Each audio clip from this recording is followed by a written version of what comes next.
felt unworthy up to this point in your life right now, then this is the video for you, because by the end, you're going to realize how much importance each of us has in the unfolding and the evolution of mankind at this point in time. I think we've been programmed since birth to feel these feelings of unworthiness.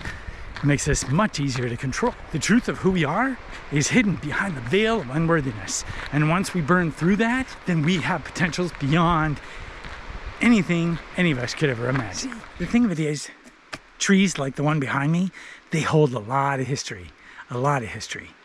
And the earth itself is just woven with all kinds of information. And in the grain of sand, as a holographic universe, holds everything you could ever imagine. And so it is within the cells of our body. The field itself that's all around us contains all this information. The next part's gonna get a little woo-woo. And for some of you, that's not gonna work. Like, you're not gonna accept the information. And that's fine, you don't have to. This information isn't for you at this time, right? So this next bit of information is interesting. It comes from the dowsing girl, Megan, and she actually uses these dowsing rods and gets information from her spirit guides. And then she's able to say yes or no. And I equate it to like, I guess you could say programming, ones and zeros, right? If you have the yes or no, that's like the one or the zero, off or on. We blink in and out of existence all the time. We're off and on. We are actually conveying our information all the time and basically giving you reasons why your existence right now is so, so important. Black Dragon, if we do not follow the agenda that we've just discussed as Earthlings, will the other group successfully control human beings on this planet? Yes. Black Dragon, is this other group already in control of us? Yes. Does this particular group use the earth and animals and humans for their own benefit and resources currently? Yes. My question is how do we change things? Black Dragon, can we change things? Yes. So not only in the next 5 years, but in every moment, we have a choice. Yes. So I keep giving it a timeline, right, Lexi? But what you're saying is if we changed in this very moment, can that shift everything all at once? Yes, forwards and backwards. Yeah. It always comes back to me, like, I keep saying this over and over, but time isn't real. So it makes sense. Black Dragon, could we shift this in a moment? If we all sort of simultaneously shifted, would that shift things for good? Yes. Wow.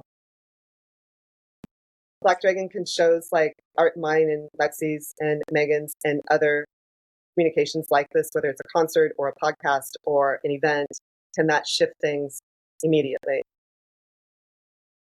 Yes. Huh.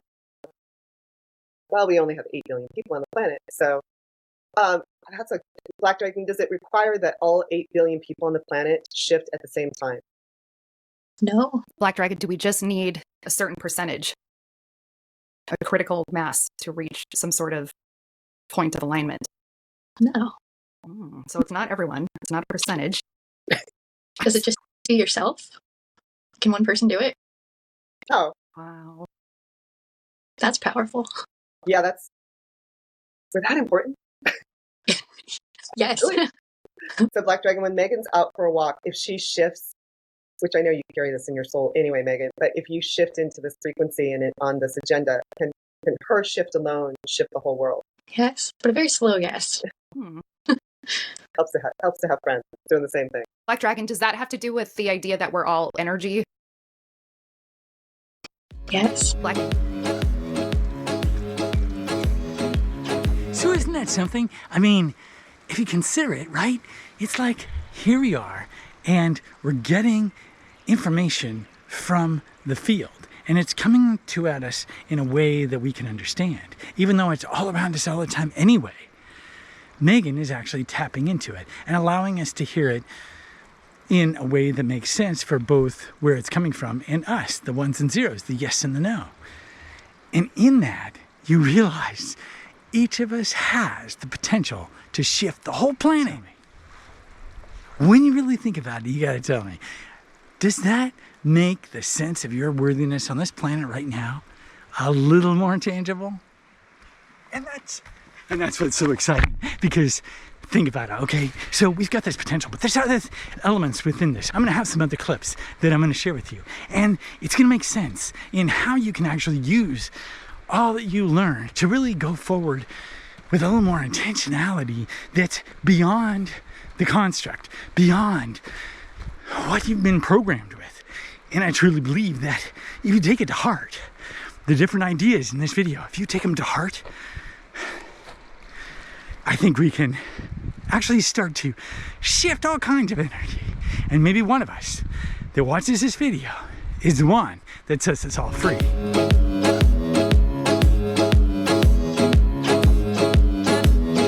They've been doing this to us for a long time, right?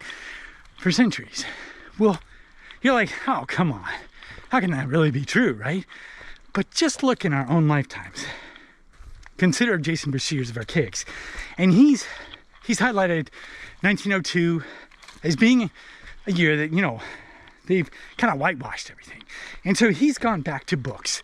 And, well, I'll let him explain it right here. That I had pulled from sources that most people had never heard of. And the subject matter of a fascination 200 years ago among researchers and scholars was the discoveries they were making about the Great Pyramid. But the discoveries they were making then in the 1860s, 1870s, even before that in the 1700s, in the days of Frederick Norton Lewis, who was on site excavating the seashells in the sand, half-buried Sphinx. These revelations, you don't find them in modern researchers' books. They just totally ignore a wealth of information, such as what we have here. The Great Pyramid, Charles Piazzi Smith. This book was published in 1880-something. This is the guy the Royal Society sent because researchers were making headway. You know, John Taylor and Robert Menzies. These men published fascinating data showing these measurements are calendars. And they were convinced of it. They were absolutely convinced that the Great Pyramid contained information on how to measure or interpret time according to different frames of reference.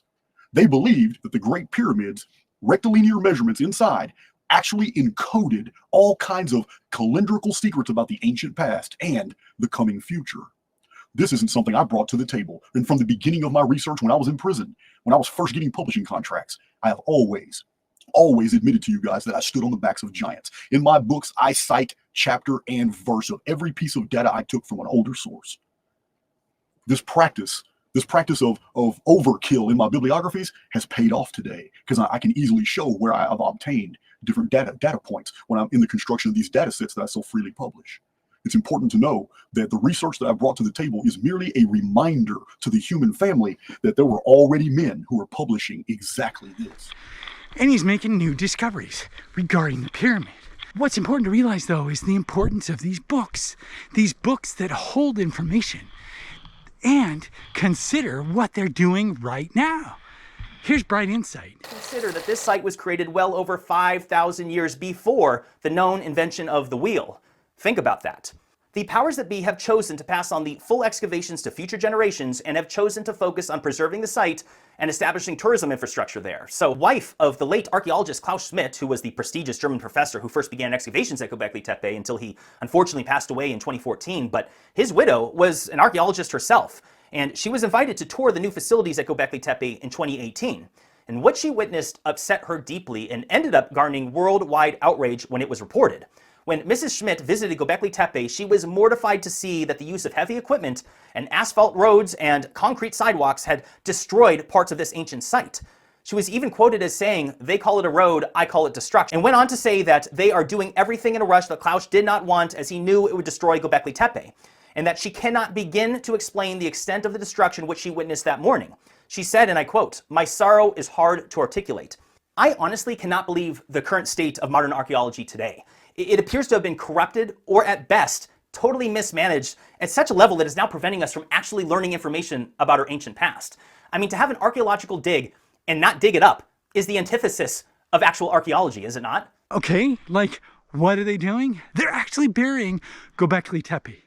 They say they want to actually have it go to future generations instead to figure out, and not us. And they're growing trees right next to the sites. And what do you think is going to happen with those trees, right? They're going to infect the sites. And burying it? Hello? And look at the comments from different people who point out that the Chinese have done the same thing. They're doing it right now as we speak. And they're expecting it to continue in the same way, meaning they're expecting to get away with it. They're expecting that, you know, people might complain, but then it'll get done, it'll get buried, and nobody will notice. And then, well, all that truth is hidden from us. And it's time, though, for all of us to kind of like connect the dots together. That's why I think it's so important for each of us to actually take up the mantle of content creation, to share the ideas. And if you don't want to create content, then share the ideas from those who do. Let's get this out there so we connect the dots more and more. And again, it only takes one person vibrating at that highest frequency to break through and for all of us to be free. So let's do that. Let's do that. You know, in the end, I think of it like the hero's journey, right? I mean, the hero goes along and at some point they get called into the fray. They have a call to action to take on the adventure, right? And what happens in the hero's journey? The hero it ignores the call. It refuses the call to action. It says, I'm not worthy. I'm not ready. I'm not the hero that you're looking for. They always do that, right? And the hero, that's part of the journey. To say, I'm not worthy. Well, guess what? I think what's happened is we're each on our own hero's journey, but we've gotten stuck in the unworthiness part. We've never, ever accepted the call to action. And it's time to accept our call to action, to relinquish our unworthiness and actually just go for it. Think about it. We're on this journey and we got to keep going. You can't just refuse the call for so long.